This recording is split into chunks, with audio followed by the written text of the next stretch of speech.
всего нештатной ситуации, кольцо остановки. Загорится, кстати, кнопка «Авария».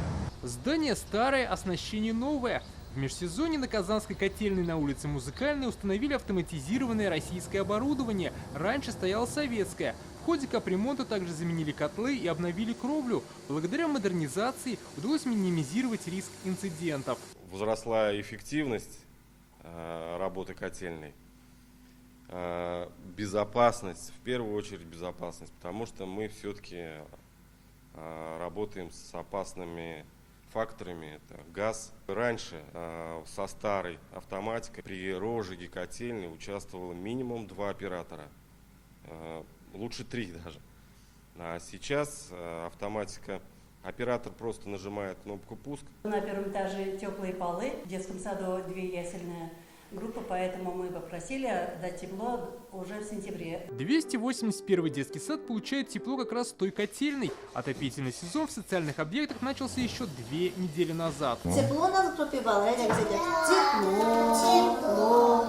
При необходимости воспитатели могут сами регулировать жар батарей, чтобы детям было комфортно. Несмотря на то, что на улице 18 градусов, в детском саду даже 20 градусов должно быть.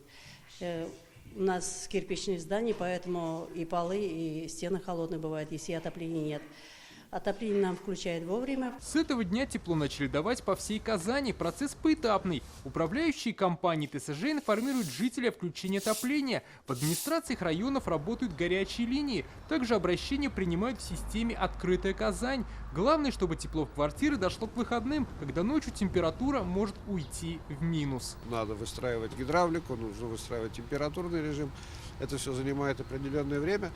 Поэтому начало сегодняшний день даст возможность как раз и предстоящие минусовые температуры зайти уже с комфортной температурой и в квартирах, и помещениях, и в то же время не даст излишнего перерасхода тепла и не сильно скажется на платежной нагрузке наших горожан. У татарстанцев пожелание по теплу, чтобы его дали вовремя и оно не обжигало ценой в счет в фактурах. Самое главное, что квартплата не росла, все это труднее, конечно. Главное, чтобы вовремя дали, наверное, и чтобы не такое на дорогое было. Чтобы всем включили, потому что дом холодно очень. Решение о старте отопительного сезона приняли во всех муниципалитетах. В этом году татарстанцев будут обогревать около 3000 котельных. Все они, как и жилые дома и социальные объекты, получили паспорта готовности. Теперь коммунальщикам предстоит следить, чтобы не было аварий. В минувшем сезоне таковых произошло более 3000. Дмитрий Аринин, Игорь Романов, ТНВ, Казань.